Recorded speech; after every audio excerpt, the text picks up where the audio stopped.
चुनावी पिच पर उतर गए अब बड़े खिलाड़ी, ब्राह्मण वोट पर क्यों होने लगी सबसे बड़ी जंग। पीडीए में अब पंडित की एंट्री, अखिलेश का नया दांव, नई रणनीति, किसको होगा फायदा। ब्राह्मणों को साधने में जुटी बीजेपी, 2027 से पहले किसकी बनेगी सरकार, होने लगी चर्चा। जब सम्मान पर उठे सवाल तो खामोश लोग भी बोल उठते हैं। इतिहास गवाह है, ब्राह्मण जब ठान लें तो सियासत के रास्ते भी बदल जाते हैं। यही वजह है कि यूपी की राजनीति में इस समय सबसे बड़ी लड़ाई वोट बैंक को लेकर दिखाई दे रही है, क्योंकि यूजीसी गाइडलाइंस को लेकर उठे विवाद के बाद सियासी माहौल पूरी तरीके से बदलता नजर आ रहा है। एक तरफ बीजेपी अपने पारंपरिक समर्थन को मजबूत करने में जुटी है, तो दूसरी तरफ समाजवादी पार्टी भी पीडीए से आगे बढ़कर ब्राह्मण समाज तक पहुंचने की कोशिश कर रही है। ज्ञानेश्वर मिश्र की जयंती पर हुए प्रबुद्ध सम्मेलन में अखिलेश यादव का पीडीए में पीढ़ी का मतलब पंडित वाला बयान इसी बदलती रणनीति का संकेत है।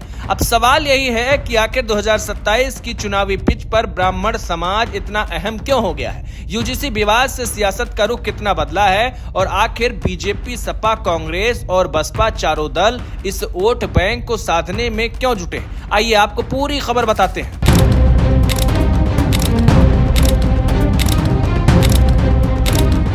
नमस्कार, मैं हूं आपके साथ बबली। दरअसल इसकी सबसे बड़ी वजह चुनावी गणित है। आपको बता दें, अलग अलग राजनीतिक आंकड़ों के अनुसार उत्तर प्रदेश में ब्राह्मण समाज की आबादी करीब 9% मानी जाती है। संख्या भले ही बहुत बड़ी ना हो, लेकिन लगभग 60 विधानसभा सीटों पर इस समाज का प्रभाव निर्णायक माना जाता है। दोस्तों, पूर्वांचल, मध्य उत्तर प्रदेश और बुंदेलखंड के कई जिलों में ब्राह्मण मतदाता चुनावी नतीजों की दिशा बदलने की क्षमता रखते हैं। यही कारण है कि लगभग हर बड़ा दल चुनाव आते ही ब्राह्मण सम्मेलन, संवाद कार्यक्रम और बड़े चेहरों के जरिए इस समाज तक पहुंचने की कोशिश करता है।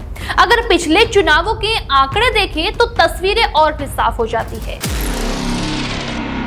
चुनावी सर्वे के अनुसार 2017 विधानसभा चुनाव में करीब 83% ब्राह्मण मतदाताओं ने बीजेपी गठबंधन का साथ दिया था। 2022 में ये समर्थन और बढ़कर लगभग 89% तक पहुंच गया और यही मजबूत समर्थन बीजेपी की बड़ी ताकत माना जाता है। तो दूसरी तरफ समाजवादी पार्टी को इन चुनावों में ब्राह्मण समाज का समिति समर्थन मिला।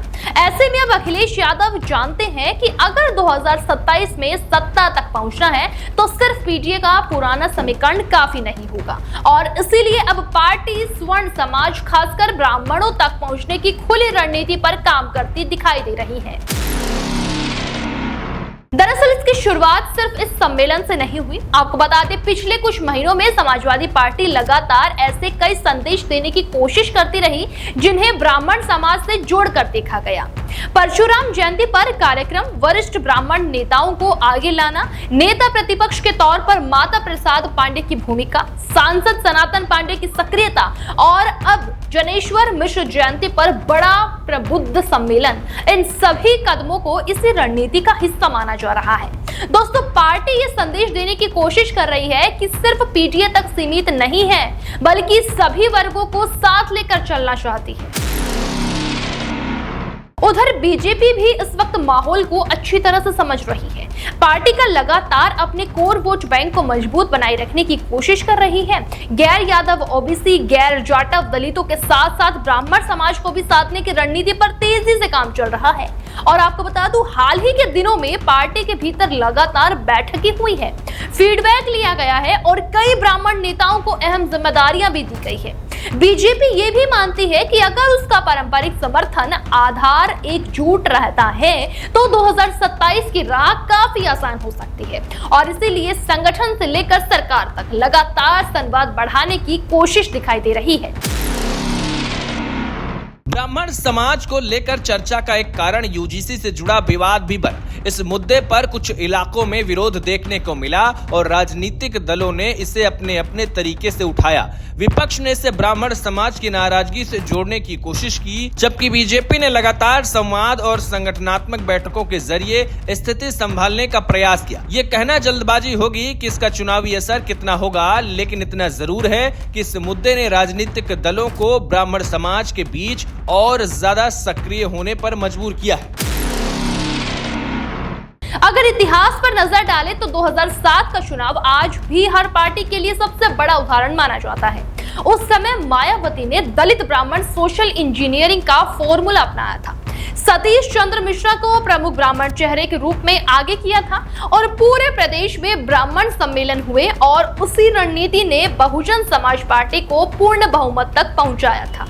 दोस्तों, इसके बाद लगभग हर राजनीतिक दल ने समझ लिया कि ब्राह्मण समाज का समर्थन कई सीटों पर चुनावी तस्वीर बदल सकता है।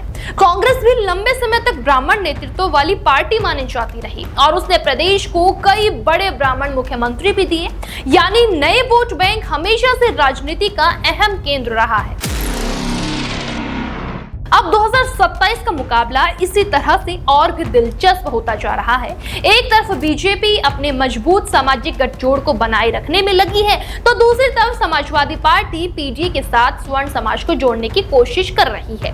कांग्रेस और बसपा भी अपने अपने तरीके से इस वर्ग तक पहुंचने की रणनीति बना रही है। दोस्तों, फिलहाल इतना साफ है कि आने वाले महीनों में उत्तर प्रदेश की राजनीति में ब्राह्मण वोट बैंक सबसे ज्यादा चर्चाओं में रहने वाला है, लेकिन ये भी उतना ही सच है कि चुनाव सिर्फ एक वर्ग के वोट से नहीं जीते जाते। आखिरकार फैसला प्रदेश की जनता करेगी कि 2027 में चुनावी पिच पर उतरने इन बड़े खिलाड़ियों में जीत किसके हिस्से आती है और किसकी रणनीति सबसे ज्यादा असर दिखाती है। आपको क्या लगता है, हमें कमेंट सेक्शन में जरूर बताएं। देश दुनिया की हर बड़ी, सटीक और भरोसेमंद खबर देखने के लिए अभी विजिट करें हमारे वेबसाइट nowuttarpradesh.com और nownoida.com पर, क्योंकि यहाँ आपको सिर्फ सुर्खियां नहीं बल्कि पूरी जानकारी मिलेगी।